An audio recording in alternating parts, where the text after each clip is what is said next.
Assalamualaikum warahmatullahi wabarakatuh. Perkenalkan, nama saya Sela Putri Sinta dengan NIM B1B12201. Di sini saya akan sedikit menceritakan pengalaman saya proyek penelitian di Desa Solo. Nah, kebetulan Desa Solo ini merupakan desa saya sendiri yang berada di Kecamatan Kumpe Ulu, Kabupaten Muaro Jambi. Jadi, sedikit cerita tentang Desa Solo yang saya tahu dari keluarga saya, bahwasanya Desa Solo ini merupakan pemekaran dari Desa Solo Sakean sejak tanggal 17 Maret 1982 menjadi dua desa. Yang pertama Desa Solo dan yang kedua Desa Sakean yang dibatasi oleh Sungai Kumpe. Nah, dengan jumlah penduduk di Desa Solo ini kurang lebih 2.213 jiwa dengan mata pencaharian penduduk mayoritas bertani dan berkebun. Nah, saya dan teman-teman saya pergi bersama-sama, tapi saya menunggu di kosan saya karena Puput dan Tasya ada urusan. Setelah menunggu, saya segera pergi. Perjalanan dari Mendalo itu kurang lebih 1 jam perjalanan.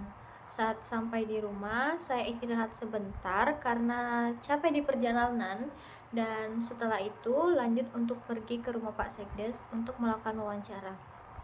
Nah, ketika melakukan wawancara, kami pun tidak langsung dengan kepala desanya karena beliau sedang ada urusan, jadi kami wawancara dengan Pak Sekdesnya. Dan perjalanan sekitar 5 menit dari rumah saya karena akses jalan ke rumah Bapak itu cukup melelahkan dengan kondisi jalan yang cukup bagus dan masih tanah merah. Dan kebetulan kami perginya tidak hujan. Dan sesampainya di rumah Pak Sekdes, kami semua takjub melihat sekelilingnya karena masih banyaknya pohon jati. Nah, ketika melakukan wawancara, Pak Sekdes beliau menyambut kami dengan sangat baik dan humble karena kebetulan juga saya kenal dekat dengan bapak tersebut sehingga memudahkan akses kami untuk melakukan wawancara. Jadi, pas wawancara kemarin bapak itu menjelaskan mengenai hal apa aja sih yang menjadi kekuatan yang ada di Desa Solo.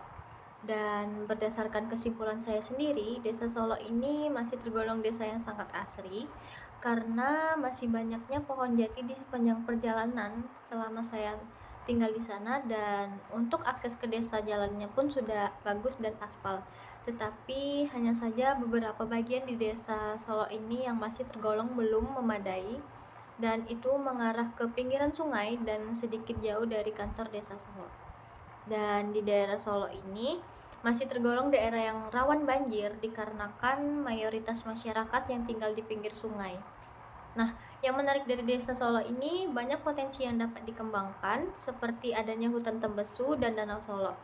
Dan di hutan Tembesu ini merupakan inovasi dari mahasiswa Unja juga yang membuat hutan tersebut menjadi desa wisata Solo seperti tempat camping dan foto-foto estetik yang membuat Desa Solo ini menjadi viral. Tetapi karena jalannya sedikit rusak dan daerah tersebut sering terkena banjir, maka lama-kelamaan hutan Tembesu ini tidak ramai lagi. Tetapi di Desa Solo ini sedang mengusahakan untuk membangun wisata Danau Solo yang letaknya itu juga tidak jauh dari hutan Tembesu.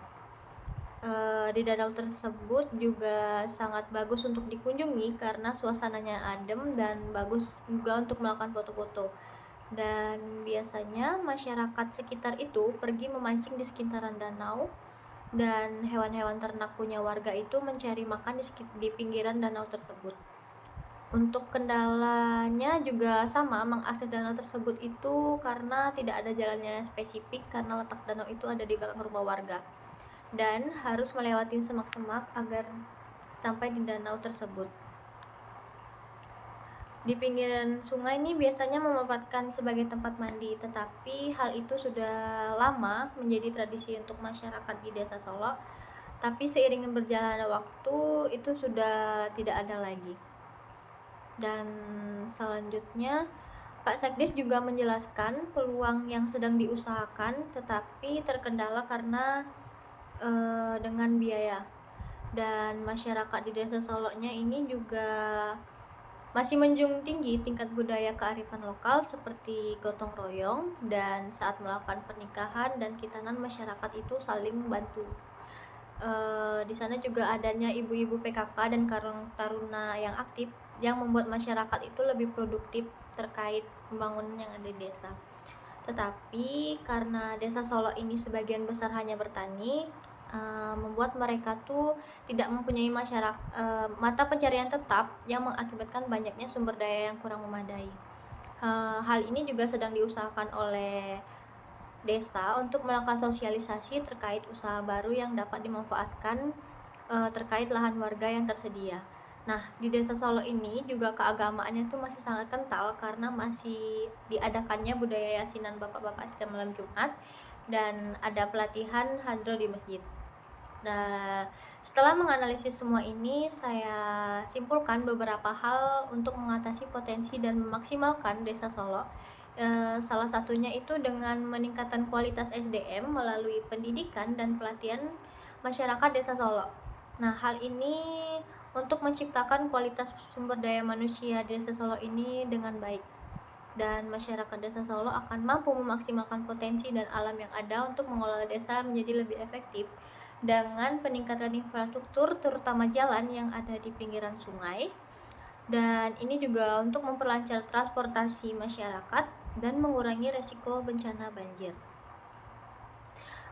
Setelah dari rumah Pak Sekdes, kami mampir untuk melihat hutan Tembesu dan keadaannya itu masih sangat baik, tetapi sudah tidak terawat dan tidak ramai lagi seperti awalnya karena banyaknya tempat yang terendam banjir dan di sana juga banyak nyamuk.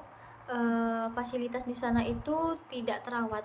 Nah, di hutan Tembesu ini sehingga berkurangnya minat warga untuk kembali lagi datang ke situ.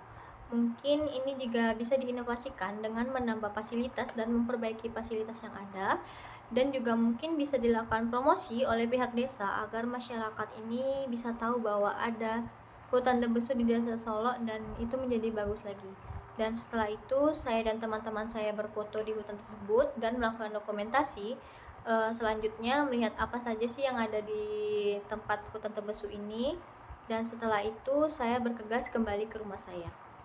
Dan setelah sampainya di rumah saya dan teman-teman saya istirahat dan melakukan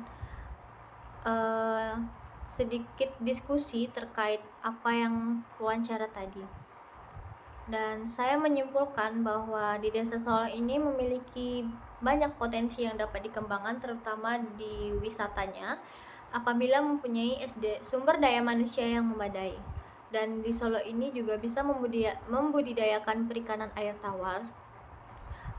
Kelompok kami ini turun 2 kali untuk memaksimalkan pembangunan desa, tetapi hanya saja akses yang kurang memadai yang mengakibatkan kami ini kesulitan untuk mendapatkan informasi. Karena saya kenal dengan Pak Sekdesnya, jadi itu bisa dilakukan dengan online karena terkait data-data yang ada. Kelompok kami turun ke desa 2 kali untuk memaksimalkan pembangunan yang ada di desa, tetapi hanya saja akses yang kurang memadai yang mengakibatkan kami kesulitan untuk mendapatkan lebih banyak informasi, dikarenakan desa Solo bagian pedalamnya ini masih sulit untuk dijangkau. Tetapi alhamdulillah kami dapat menyelesaikan tugas ini dikarenakan ada beberapa data primer yang diberikan oleh Pak Sekdes, dan juga kelompok kami turun ke desa 2 kali untuk memaksimalkan pembangunan yang ada di desa.